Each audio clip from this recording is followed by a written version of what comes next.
Subscribe now. Press the bell icon. Never miss an update. If you like videos, please like and share your friends and family. Good morning all. Mrunmayee Joshi here. In today's English grammar session, let us learn some more verb patterns.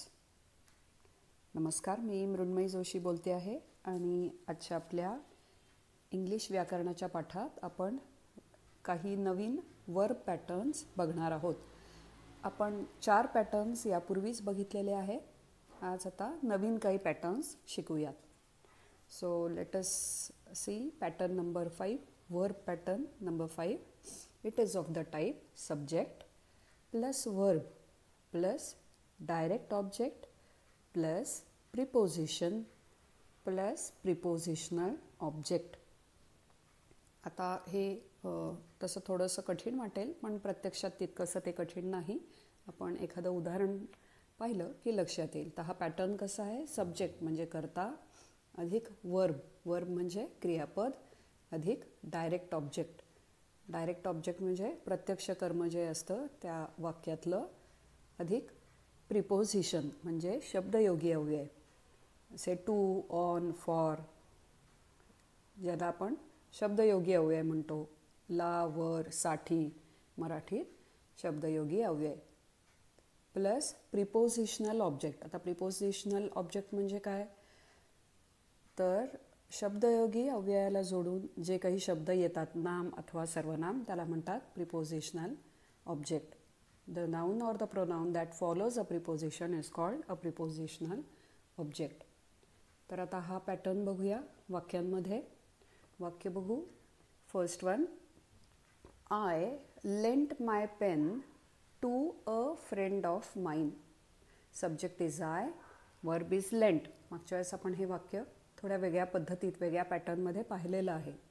Lent म्हणजे दिलं, उधार दिलं किंवा वापरायला दिलं. I lent my pen, direct object आहे my pen. Preposition to वापरलेलं आहे. टू प्रिपोजिशनल ऑब्जेक्ट काय आहे? अ फ्रेंड ऑफ माइन. कुणाला दिलं? तर अ फ्रेंड ऑफ माइन. प्रिपोजिशनला जोडून जे नाम किंवा सर्वनाम येतं त्याला प्रिपोजिशनल ऑब्जेक्ट म्हणतात. त्यामुळे to a friend of mine, to preposition आहे आणि अ फ्रेंड ऑफ माइन हे प्रिपोजिशनल ऑब्जेक्ट आहे. So I lent my pen to a friend of mine. हा पॅटर्न कुठला आहे? तर subject plus verb plus direct object plus preposition plus prepositional object. आता हे वाक्य कोणत्या पॅटर्नमध्ये आहे हे ओळखणं खूप आवश्यक असतं असं नाही, पण एखाद्या वाक्याचा पॅटर्न लक्षात आला की त्याप्रमाणे आपल्याला नवीन वाक्य तयार करायला सोपं पडतं.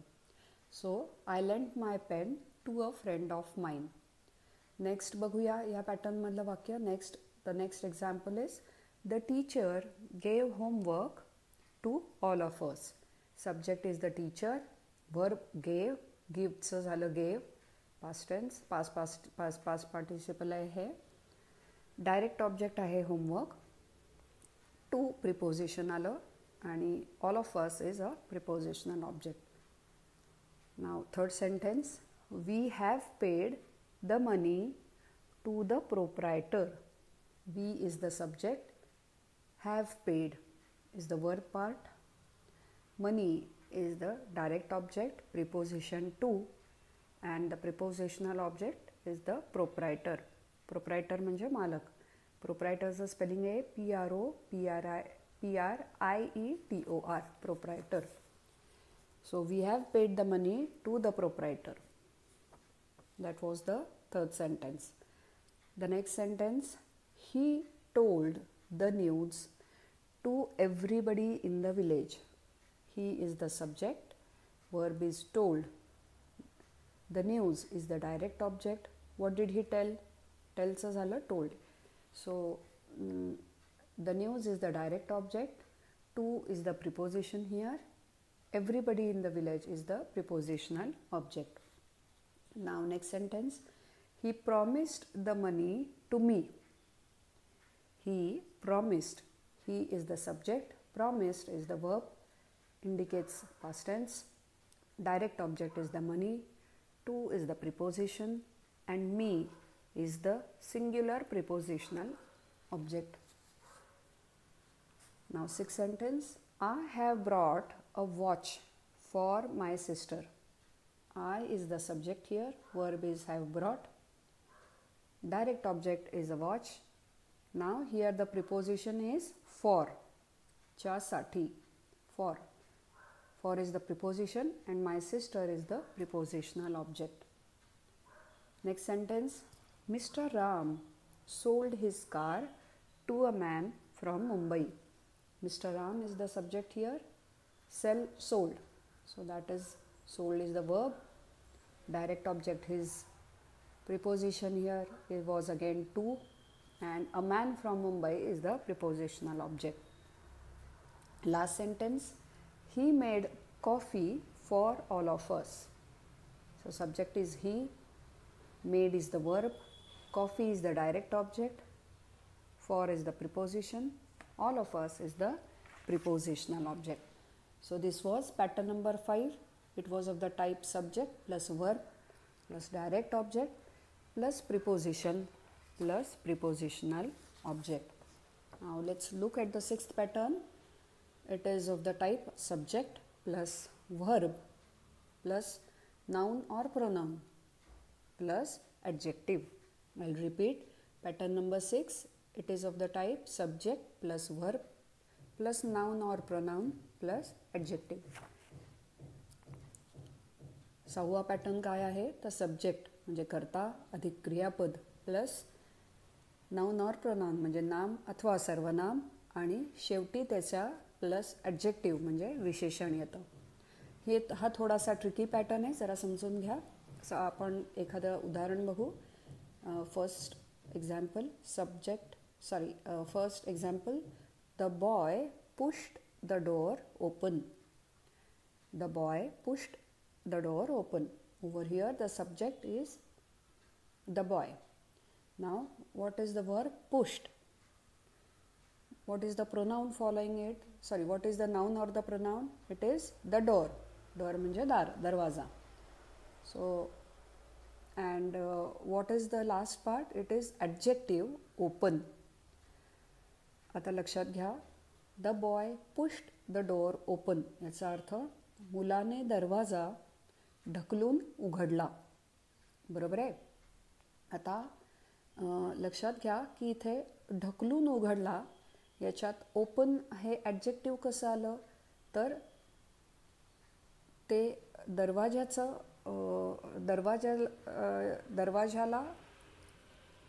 दरवाजाविषयी जास्त माहिती देतं, त्यामुळे ते ॲडजेक्टिव्ह आहे, विशेषण आहे.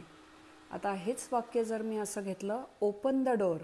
लक्षात घ्या, हे या पॅटर्नमधलं नाही, मी एक एक्झाम्पल म्हणून सांगते की ओपन द डोअर असं जेव्हा मी वाक्य म्हणते तेव्हा त्यात ओपन हे क्रियापद येतं. का तर त्याचं ते क्रियेचं काम करतं, ते ॲक्शन दाखवतं. तर इथं ओपन हा जो शब्द आहे तो आहे क्रियापद, कारण त्याने उघडणे ही क्रिया दाखवली. ओपन द डोअर, दार उघड. करेक्ट. आणि हेच जर मी म्हणलं the boy pushed the door open, तर इथं ओपन मी विशेषण म्हणून वापरते. ओके. तर हा पॅटर्न होता subject plus verb plus noun और प्रोनाउन प्लस ॲडजेक्टिव्ह. आता आपण नेक्स्ट वाक्य बघूया. The carpenter hit it flat. आता द कारपेंटर म्हणजे हा कारपेंटर म्हणजे सुतार, काहीतरी खेळाशी रिलेटेड काम करत होता. The carpenter hit it flat. The carpenter is the subject, hit म्हणजे मारणे किंवा ठोकणे is the verb.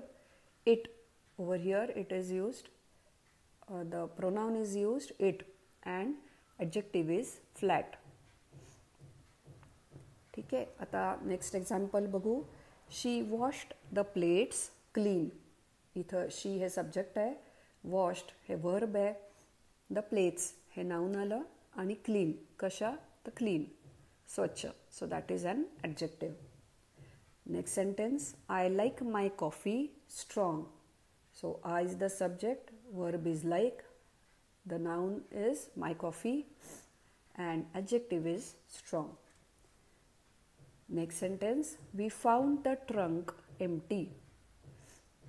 The we is the subject here, found is the verb, the trunk is the noun part, and adjective is empty. Now let's look at the last sentence. You have made your shirt dirty. You have made your shirt dirty. So over here you is the subject, verb is have made, noun is your shirt, and how it is? The adjective is dirty.